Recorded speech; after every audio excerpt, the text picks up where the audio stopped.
जी, iPhone के साथ कौन है?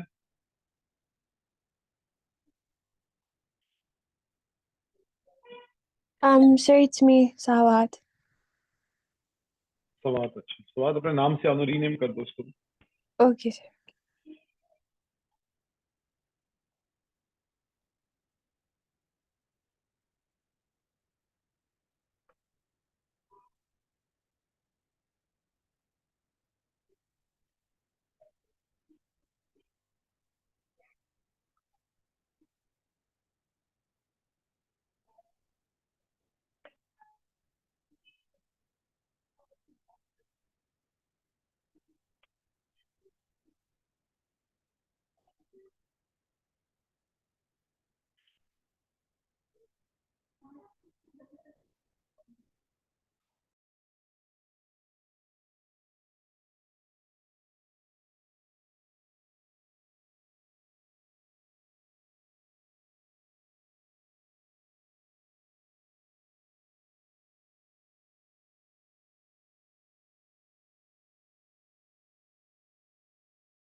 अब आ गई है नाम के साथ आ गई।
चलिए, आज हमने वही कल प्री प्राइस क्लासेस सप्लाई किया था ना, उसी के साथ हमारा आज टॉपिक है factors affecting the PS.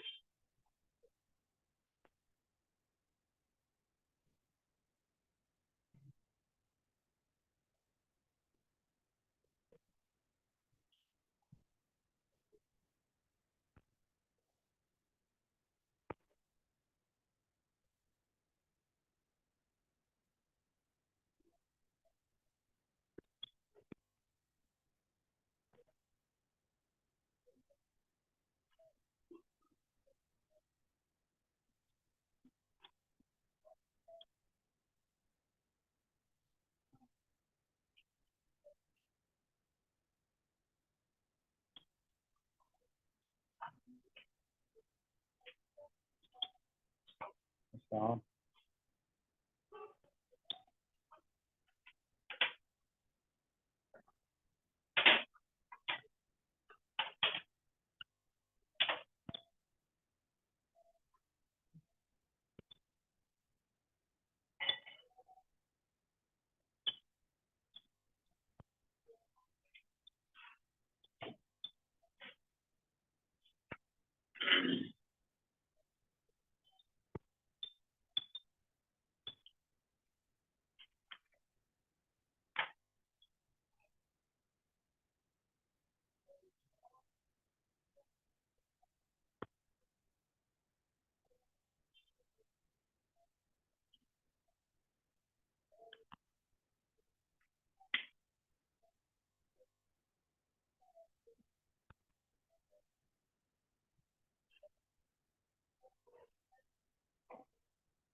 Perishability of good. Perishability of good.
बंद कर दो।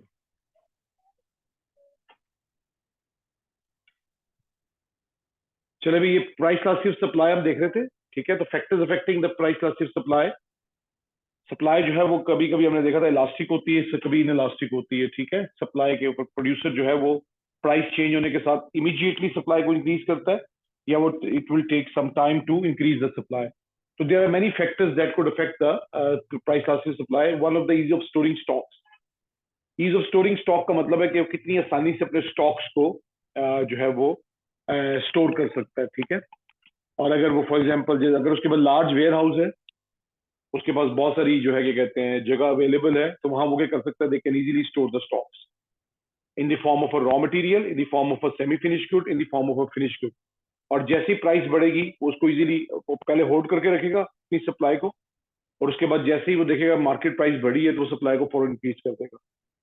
तो दैट इज इलास्टिक। लेकिन अगर एक ऐसा प्रोड्यूसर है उसके अगेंस्ट जिसके पास वेयर हाउसेज नहीं है, जो जस्ट इन टाइम पे काम करता है फॉर एग्जांपल, या उसके पास वेयर हाउसेज नहीं है, जस्ट इन टाइम का पता ना, जस्ट इन टाइम इन्वेंट्री होती है। तो जस्ट इन टाइम का मतलब है कि उसके पास वेयर हाउसेज नहीं होते, जैसी उसकी प्रोडक्शन होती है उसी टाइम जो है वो अपने सप्लायर्स को मंगवा लेता है, ठीक है। तो उस केस में पीएस इन इलास्टिक होती है, क्योंकि उसके पास स्टॉक्स अवेलेबल नहीं है, मार्केट में प्राइस बढ़ जाती है, मार्केट में जैसी प्राइस बढ़ती है तो instead of increasing the supply, वो क्या करता है, वो अपनी सप्लाई को जो है उसके पास होती नहीं है कि सप्लाई ज्यादा कर सके। तो जितने उसके पास लार्ज वेयर हाउसेज होंगे, लार्ज स्टोरेज स्पेस होगी, उतना वो इलास्टिक होगा। और जितना उसके बाद स्टोरेज स्पेस कम होगी, उतना वो इनलास्टिक होगा। ठीक है, पहला फैक्टर ये बता रहा है। दूसरा पेरिशेबिलिटी, जो वो गुड बेच रहा है उसकी पेरिशेबिलिटी क्या है, वो बहुत अरसा सरवाइव कर सकती है प्रोडक्ट के नहीं। ठीक है, तो पेरिशेबल मीन्स खराब हो जाती है। ठीक है, तो जितनी भी एग्रीकल्चर गुड्स है they are perishable by nature. ठीक है ना, बाय नेचर पेरिशेबल होती है। तो agriculture goods are usually they are inelastic by nature, जैसे टोमेटोज हैं, पोटैटोज हैं, ठीक है, फ्रूट्स एंड वेजिटेबल्स है, they can not be stored for a longer period of time, they will be perishable, so they can not be stored for longer period of time, इसलिए उनकी supply inelastic होती है। जितना जब आपका harvest होता है, मार्केट में आता है, वैसे ही आप उसको रिलीज कर देते हैं। ठीक है, लेकिन नॉन पेरिशेबिलिटी, जो नॉन पेरिशेबल गुड्स होंगी, दे विल बी इलास्टिक। उनको आप, जैसे टी शर्ट्स हैं, शूज हैं, you can keep them for a longer period of time. अगर आज कोई एक डिजाइन जो है किसी क्लॉथिंग का, वो अगर मार्केट में उसका डिमांड नहीं है, तो आप आज समझ रहे हैं कि आपकी प्राइस जो है वो कम हो रही है मार्केट में, तो आप अपनी सप्लाई को नेक्स्ट सीजन के लिए होल्ड कर सकते हैं। अब नेक्स्ट सीजन में जो है उसको बेच देंगे, अभी आप उसकी सप्लाई को कम कर देंगे। ठीक है, तो that is basically non perishable good. तो नॉन पेरिशेबल गुड जो है they are elastic in supply, जैसे ही उनकी प्राइस बढ़ेगी फौरन रिलीज कर दें। इसको बेसिकली हम देख रहे हैं कि प्राइस बढ़ने से या प्राइस कम होने से हम कैसे रिस्पॉन्ड करते हैं। तो देखिए, अगर नॉन पेरिशेबल गुड की प्राइस कम भी हो जाएगी ना, तो we can easily hold it, हमें डर नहीं होगा, हम उठाएंगे मार्केट से, उसको घर में अपने स्टोर कर लेंगे, हमें पता खराब नहीं होने वाली। जैसे टी शर्ट, जैसे ही आज का सीजन खत्म हो गया टी शर्ट का, तो मर्जी है, सेल नहीं लगाते हम सेल नहीं लगाते, हम क्या करते हैं, हम उसको होल्ड कर लेते हैं, रिलीज के वापस ले आते हैं मार्केट से, उसको स्टोर कर लेते हैं, अगले साल फिर से समर में निकाल लेंगे उसको। ठीक है, तो that is a non perishable goods का। लेकिन अगर पेरिशेबल होगी तो we are reluctant to to bring it back. जैसे for example fruits and vegetables हैं, अगर आज टोमेटोज की प्राइस कम हो जाएगी, we will never recall the supply, हम सप्लाई को रिकॉल नहीं करेंगे, हम बेच देंगे जितने का भी बिकेगा, क्योंकि हमें पता है हम वापस लेके आएंगे तो किसी काम का नहीं देगा। ठीक है, इट्स यूजलेस। तो that is the how we are going to look at the supply. जी, अब जिन लोगों ने लेट ज्वाइन किए, इसकी पिक्चर खींचने भाई, तो मैं इसको रब करने लगा हूँ।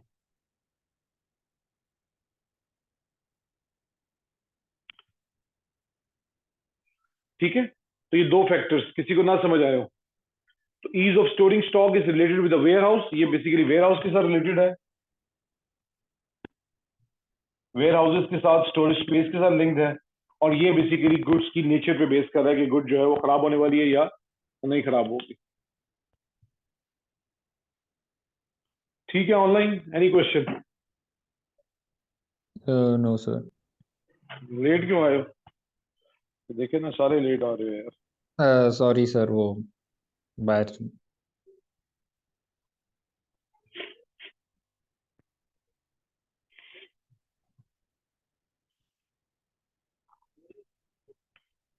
आदम भाई पिक्चर खींच लो जल्दी से, आप भी लेट आए हो यार, बहुत लेट आए हो, 15 मिनट से क्लास हो रही सर मैंने लिख लिया। है। आदम,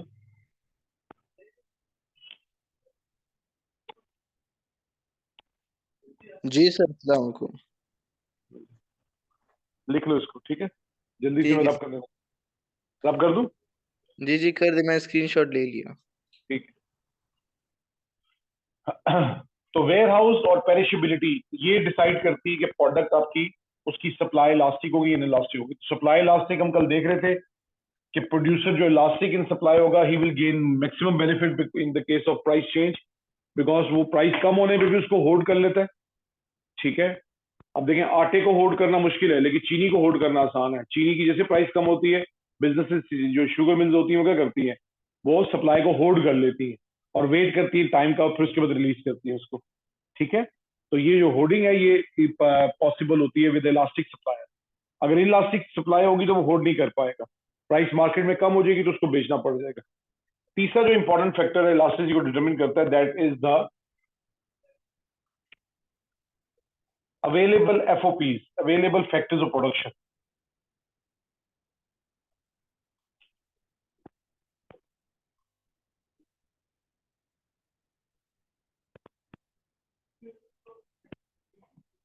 Available factors of production. ठीक है, अब अगर देखें, लेस एफओपीज आर अवेलेबल, अगर बिजनेस के पास लेस एफओपीज अवेलेबल है तो उसकी सप्लाई इनइलास्टिक होगी।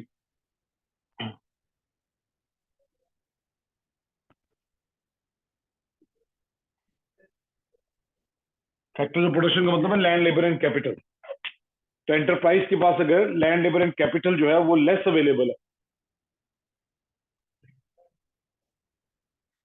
तो इसका मतलब उसकी सप्लाई जो है वो इनइलास्टिक होगी, क्योंकि वो बना नहीं पाएगा ज्यादा। प्राइस मार्केट में बढ़ेगी but quantity supply can not be increase significantly. लेकिन अगर मोर एफओपीज अवेलेबल हो,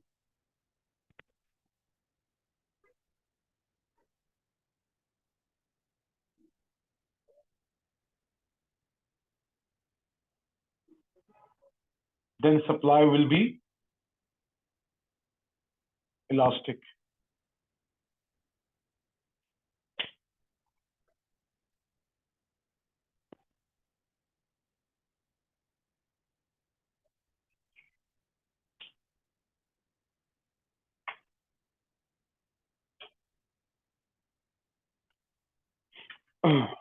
अगर मेरे पास एक्सेस कैपेसिटी, जैसे मैंने कल बताया था आपको कि सप्लाई जो है, नाम लिखा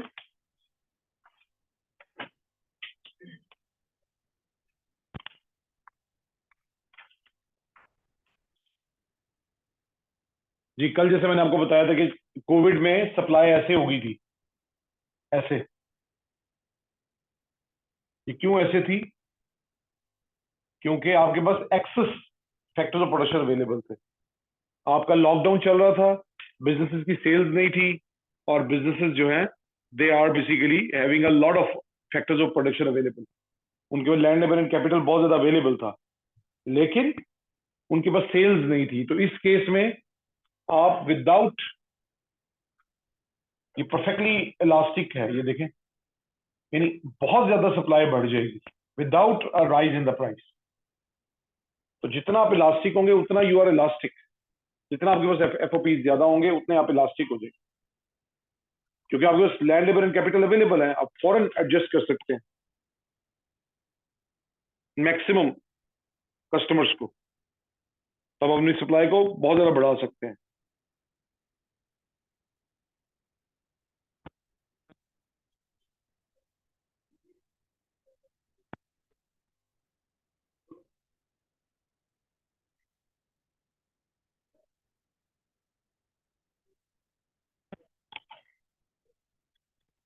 ठीक है।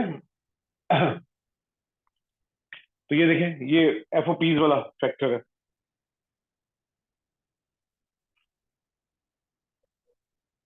जी, समझ ना आया हो किसी को? और fourth very important, time period for expansion. ये बेसिकली देखिए यहां से निकलेगा, इस जगह से। अगर आपके पास मोर एफओपीज आर अवेलेबल है तो फिर आपने तो एक्सपैंड नहीं करना ना, आपके पास ऑलरेडी बहुत ज्यादा फैक्टर्स ऑफ प्रोडक्शन अवेलेबल। लेकिन अगर आपके पास एफओपीज कम रह गए हैं, यू हैव टू एक्सपैंड, फिर आपको एक्सपैंड करना पड़ेगा। और एक्सपेंशन के लिए फिर आपको क्या करना है? आपको अपने लैंड, लेबर एंड कैपिटल को इंक्रीज करना है। तो टाइम पीरियड में जो एक होता है short run, short run is a time period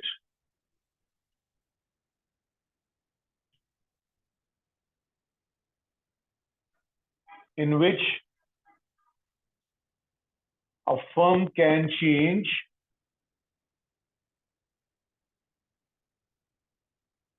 only one factor of production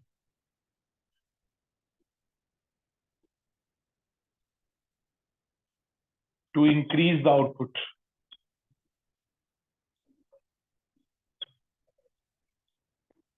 That's why it's supply will be inelastic. Supply will be inelastic.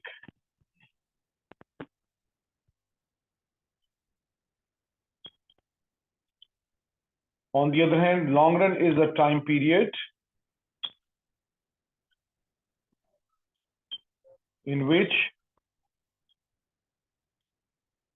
a firm can change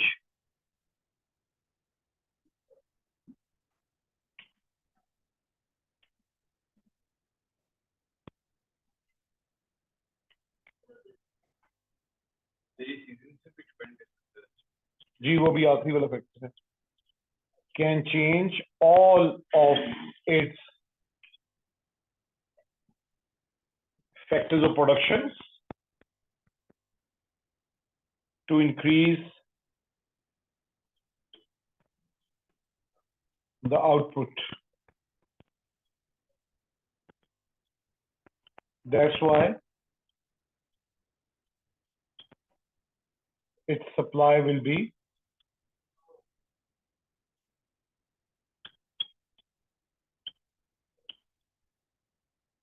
elastic.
Sir जी जी sir ये जो second point है long run वाला, इसके and पे लिखा हुआ विल बी इलास्टिक, जो आखिरी 3 वर्ड्स हैं। जी जी will be elastic.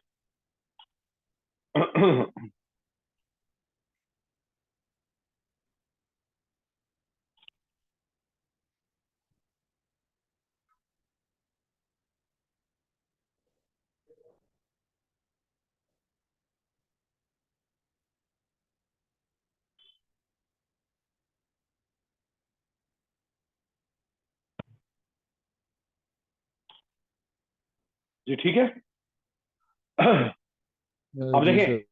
अगर आपके पास लेस इफेक्टिव प्रोडक्शन अवेलेबल है फिर आपने एक्सपैंड करना है इसका मतलब है कि आपका जितना लैंड लेवल कैपिटल था वो फुल यूज हो रहा है जब वो फुल यूटिलाइज हो रहा है तो उसका मतलब है अब आपने बिजनेस को एक्सपैंड करना है अब एक्सपेंशन के लिए ना 2 टाइम पीरियड्स का कॉन्सेप्ट है कि एक्सपेंशन जो है वो फौरन नहीं हो सकती कभी कभी आपको एक्सपेंशन स्लोली करनी पड़ती है स्लोली एक्सपेंशन का मतलब ये है कि आप इनिशियली सिर्फ एक फैक्टर ऑफ प्रोडक्शन को आप चेंज कर सकते हैं फॉर एग्जांपल आपका प्रीमिसेस फिक्स्ड है उसके अंदर मशीन्स फिक्स्ड हैं ठीक है कैपिटल फिक्स्ड है प्रीमिसेस फिक्स्ड है आप सिर्फ ये कर सकते हैं कि लेबर को हायर कर सकते हैं लेबर को डिप्लॉय कर सकते हैं ठीक है और उस लेबर को आपने जो है वो हायर किया उससे ओवर टाइम लगवाया और उसके बाद आपने उनसे काम करवाया तो सप्लाई बढ़ेगी तो सही बट थोड़ी सी बढ़ेगी supply will be in elastic तो एक्सपेंशन आप कर रहे हैं लेकिन लिमिटेड एक्सपेंशन है तो लिमिटेड एक्सपेंशन जो है वो शॉर्ट रन है जिसमें एक एफओपी चेंज होता है एक फैक्टर प्रोडक्शन लेबर या कैपिटल में से अगर लेबर बढ़ रही है कैपिटल फिक्स है या कैपिटल बढ़ रहा है और लेबर फिक्स है तब भी वो शॉर्ट रन है तो उसके अंदर आपकी सप्लाई इलास्टिक रहती है ठीक है तो हर बिजनेस जो है वो ये नहीं होता कि इमीडिएटली सारे फैक्टर्स ऑफ प्रोडक्शन के साथ एक फैक्ट्री पूरी लगा ले नहीं एक दिन के अंदर और पूरा जो है ना क्या कहते हैं सारे का सारा उसमें लेबर भी हायर कर ले और उसके अंदर जो है ना इंफ्रास्ट्रक्चर भी इंक्रीज कर ले ऐसा नहीं पॉसिबल होता लॉन्ग रन में पॉसिबल होता है। Long run is a time period in which you can change all the FOPs. आप सारे के सारे एफओपीज को चेंज कर लेते हैं, ठीक है, and that is your long run, और उसके अंदर आपकी सप्लाई इलास्टिक हो सकती है। जी समझ आ रही है बात? तो लॉन्ग रन जो है वो बिजनेस में जो है वहां पे आपकी सप्लाई इलास्टिक हो जाएगी। तो long run is a time period in which all FOPs could be change. Economics में short run long run months में या डेज में या ईयर्स में कैलकुलेट नहीं होता, ठीक है, इसको ईयर्स में, डेज में या मंथ में कैलकुलेट नहीं करते जैसे अकाउंटिंग में होता है। अकाउंटिंग में एक साल तक आप शॉर्ट रन होता है और एक साल के बाद लॉन्ग टर्म हो जाता है। अकाउंटिंग इकोनॉमिक्स में ऐसा नहीं है। इकोनॉमिक्स में आपकी जो टाइम पीरियड है वो बेस करता है आपके फैक्टर्स ऑफ प्रोडक्शन की चेंज पे। एक और इसमें होता है, अगर फॉर एग्जांपल आप कोई भी एफओपी चेंज नहीं कर पाते तो that is your momentary run. वो मोमेंट्री रन है आपका, वो मोमेंट्री रन होता है, ठीक है। अगर आप एक एफओपी चेंज करते हैं तो वो शॉर्ट रन है। अगर आप सारे फैक्टर प्रोडक्शन चेंज करते हैं वो लॉन्ग रन है। तो ये it is possible, it is possible that some in some cases, in some cases the short run can be of 1 day or maybe 2 days, or in other cases the short run can be 1 year 2 year। अगर मैं अपनी जो है capacity बढ़ाना चाह रहा हूं लेकिन मशीन बाहर से इंपोर्ट होनी है और मशीन को इंपोर्ट करने के लिए मुझे पैसे चाहिए और पैसे नहीं है, नंबर वन, लोन नहीं ले पा रहा मैं, नंबर वन, नंबर टू, शायद मशीनरी इंपोर्ट होने में टाइम लगेगा, ठीक है। तो इसका मतलब क्या हुआ कि जब तक वो मशीन इंपोर्ट नहीं होगी आई will be in a short run, मैं शॉर्ट रन में रहूंगा। इंतजाम बचे, दरवाजा बंद कर दें, दरवाजा बंद कर दें जी। I will be in a short run.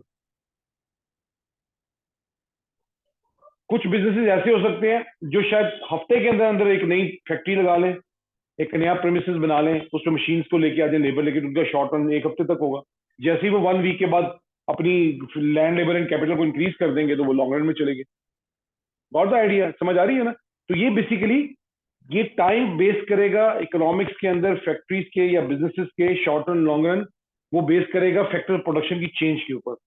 एक फैक्टर प्रोडक्शन चेंज हो रहा है तो शॉर्ट रन, सारे फैक्टर प्रोडक्शन चेंज हो रहे हैं तो लॉन्ग रन, ठीक है। एक होता है वेरी लॉन्ग रन, एक वेरी लॉन्ग रन भी होता है, ठीक है, वो हम यहाँ डिस्कस तो नहीं करते। वेरी लॉन्ग रन में जब टेक्नोलॉजिकल एडवांसमेंट्स आ जाती है वो बहुत लंबा पीरियड होता है। फ्यूचर में कहीं पे आज से कोई 10 15 20 साल बाद कोई नई टेक्नोलॉजी आ जाए, नया प्रोडक्शन मेथड आ जाए तो वेरी शॉर्ट रन है, वेरी लॉन्ग रन होता है, ठीक है। और एक मोमेंट्री रन होता है, मैंने बताया अभी। मोमेंट्री रन का मतलब है कोई भी फैक्टर प्रोडक्शन आप चेंज नहीं कर सकते, आपके सारे के सारे एफओपी जो है वो कांस्टेंट है। बहरहाल वो हमें इतना जरूरी इंपॉर्टेंट नहीं होता, हमें ज्यादातर ये हमने इंपॉर्टेंट देखने होते हैं short run and long run. तो रीजन आपको समझ आ रही है? शॉर्ट रन में आप इनइलास्टिक क्यों रहेंगे? Your supply will be inelastic. Why? Because price is rising in a market, but you cannot increase the supply with more proportion because you can only add one factor of production. But if you are in a long run, then if the price is rising, you can increase the supply with more proportion because you can use all the factors of production. You can increase your output with significantly. जी, any question? No sir. और एक जी, और एक last रह गया, लिख रही है तो मैं तब करूंगा ये।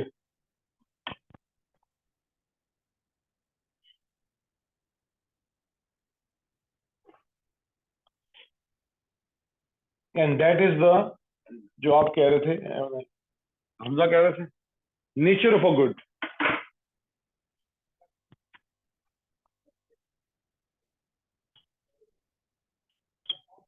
नेचर ऑफ अ गुड, जैसे एग्रीकल्चर गुड्स, सीजन का कोई कह रहा था ना ऑनलाइन, तो agriculture goods are usually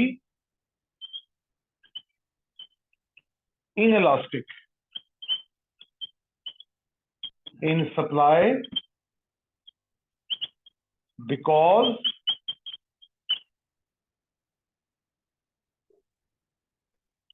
they need a longer period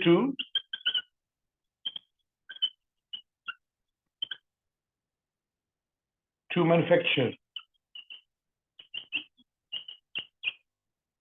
या टू प्रोड्यूस करना है, एग्रीकल्चर गुड्स है ना।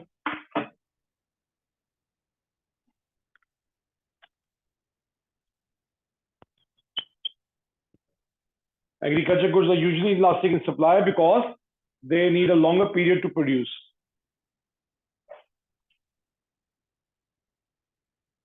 Manufacturing goods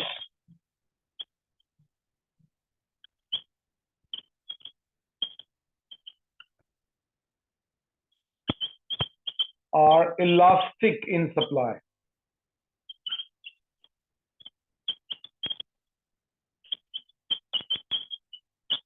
because they can be produced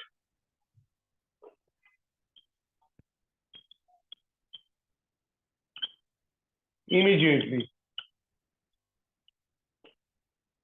उनको प्रोड्यूस करने में कोई सीजन नहीं इन्वॉल्व। सर जी सर वो आपने जो पहला वाला पॉइंट है उसमें लिखा हुआ है agriculture goods are usually inelastic in supply या इज सप्लाई? नहीं, in supply, sorry, in supply.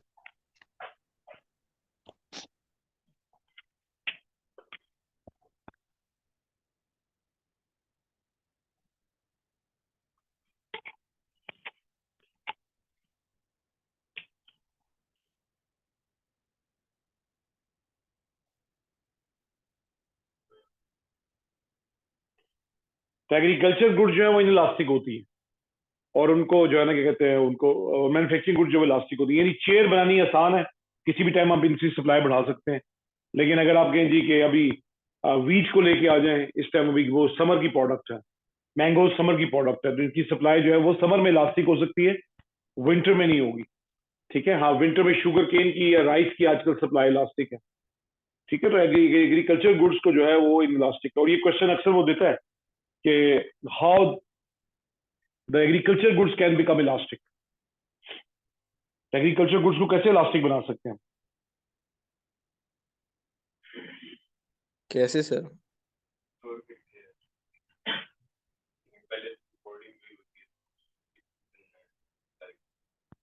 नहीं, लेकिन वो तो एग्रीकल्चर गुड्स को स्टोर करेंगे, पेरिशेबल भी तो होती है ना।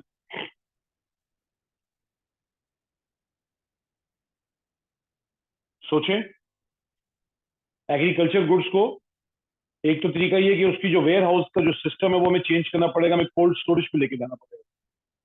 जैसे होता है ना आजकल एप्पल्स हैं या इस तरह के कुछ फ्रूट्स है, उनको हम कोल्ड स्टोरेज पे ले गए हैं, वो चल जाते हैं।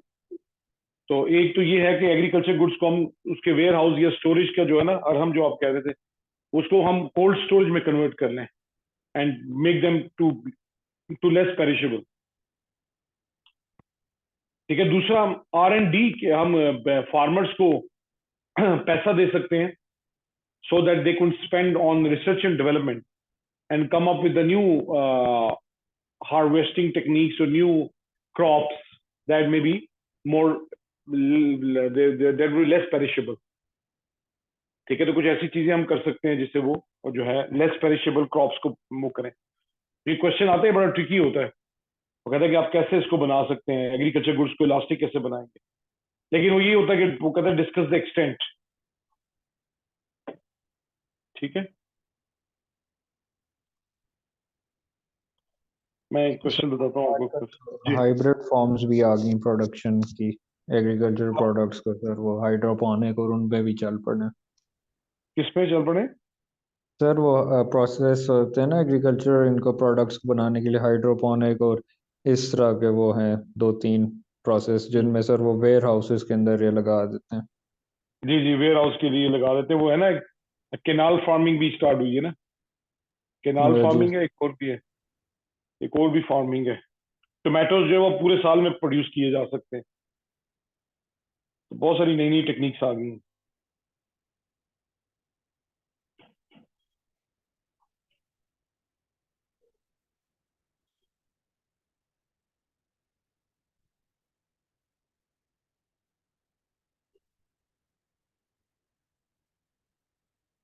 जी क्वेश्चन लिख रहे हैं, discuss the extent to which, ये जो मैंने क्वेश्चन बताया ना, discuss the extent to which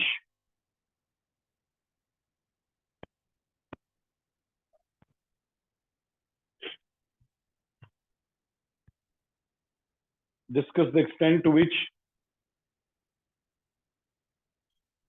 agricultural goods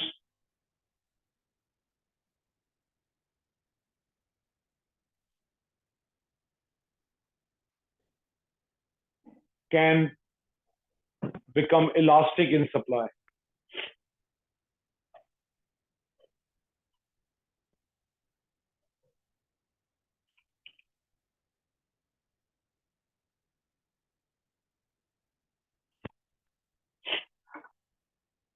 sir ये 8 मार्क्स का है या 12 मार्क का डिस्कस वाला 12 मार्क का आता है।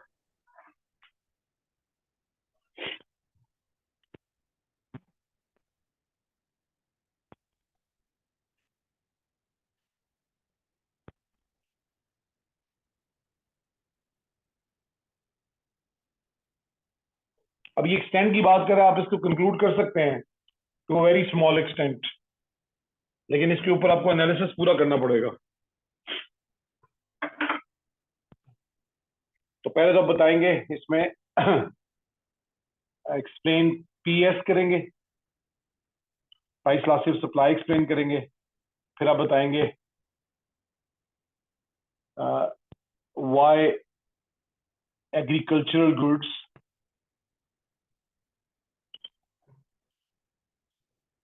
Are inelastic. उसके अंदर आप क्या बता सकते हैं कि ये पेरिशेबल होती हैं, longer period is required,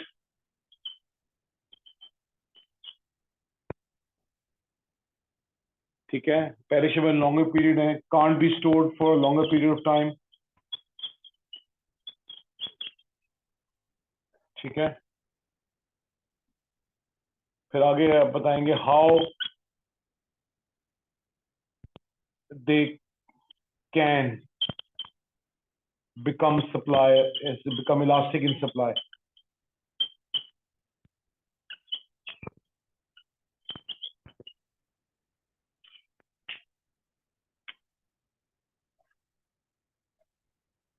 ji, elastic in supply, कैसे आप सप्लाई इलास्टिक हो सकती है? जी, R&D फॉर न्यू टेक्निक्स हैं, न्यू क्रॉप्स के लिए आप यूज कर सकते हैं।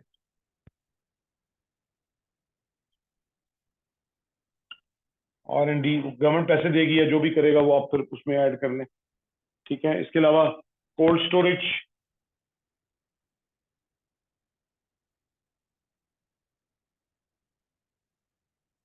ठीक है। एक इसमें बफर स्टॉकिंग होता है, बफर स्टॉक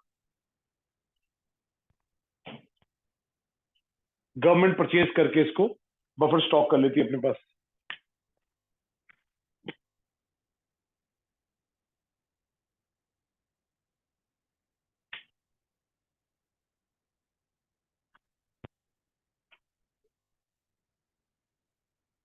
फिर आप बताएंगे problems of making agriculture goods in elastic, sorry agriculture goods elastic.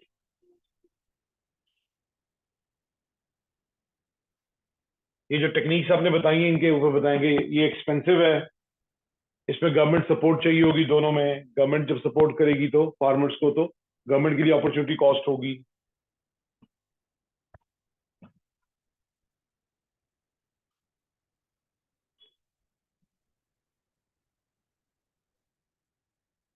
और फिर आप इवैल्यूएशन एंड कंक्लूजन करेंगे आप सब।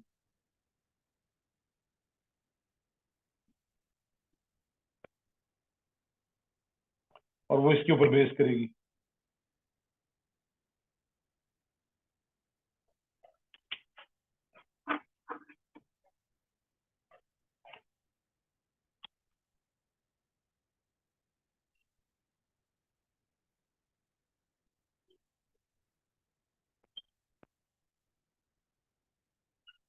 इवैल्यूएशन और कंक्लूजन जो वो इस लास्ट स्टेटमेंट के ऊपर बेस करेगी to a very small extent.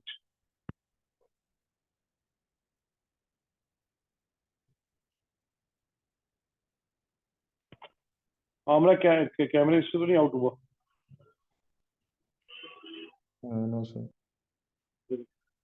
ये इसकी बनेगी schemes, the marking schemes.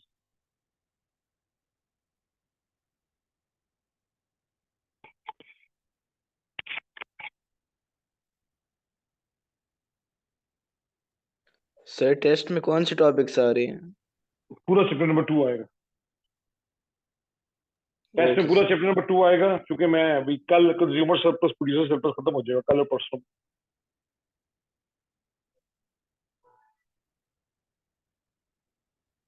ठीक है, तो all the इलास्टिसिटीज, consumer surplus producer surplus से पहले डिमांड एंड सप्लाई,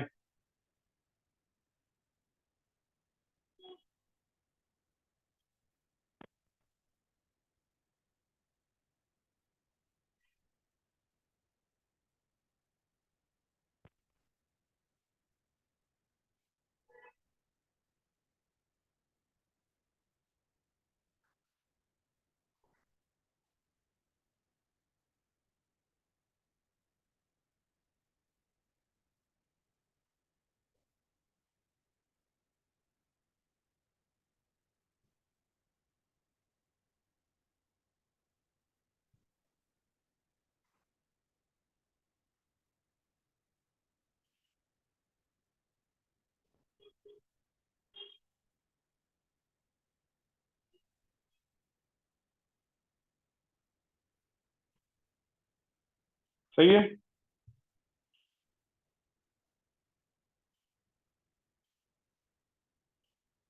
बस तो क्वेश्चन है तो पूछ लें, टॉपिक खत्म हो गया हमारा, इलास्टिक सारी खत्म हो गई, पीडी, वाईडी, एक्ससीडी और पीएस।